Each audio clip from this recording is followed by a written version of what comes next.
По 13 години од првиот подпишан договор за изградба на подземната сообраќајница во Скопје, конечно подпишан и тендерот за реализација на првата фаза. Главниот град добива ново сообраќајно решение кое треба да го растовари метажот во централното градско подрачје. Подземната сообраќајница ќе поминува под стамбено-трговскиот комплекс Лимак.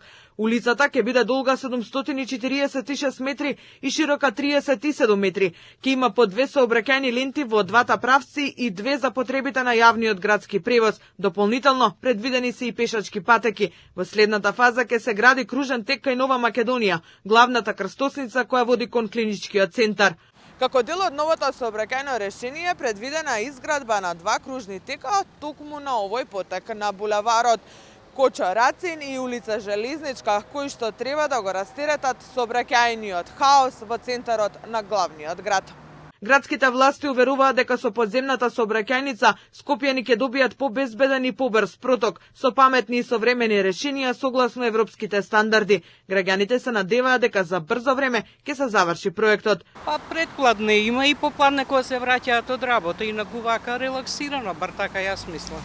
Дали сообраќајницата подземната ќе помогне за растеретување на Сигурно, да. Одамна се чека.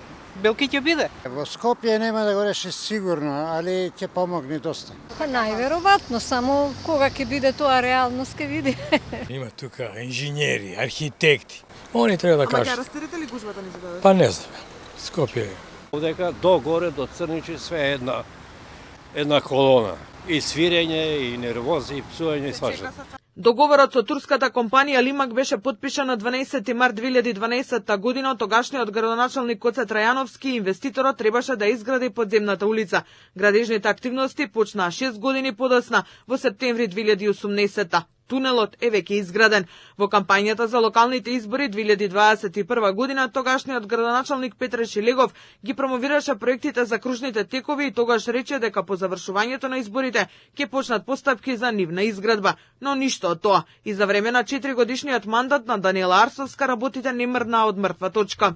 Орце Георгиевски само 7 дена по преземањето на градоначалничката функција ја стартува процедурата. По завршувањето на правната постапка веднаш започнуваме со работа. Ова е проект што представува вистински пресврт за централното градско подрачје, капитална инвестиција што ќе го растовари сообраќајниот метеж и ќе донесе нова динамика во срцето на градот. Според јавната набавка, се почнува со градење од крстосницата кај Тутунски комбинат до влезот на подземната улица, а рокот за доставување понуди е до 15 декември.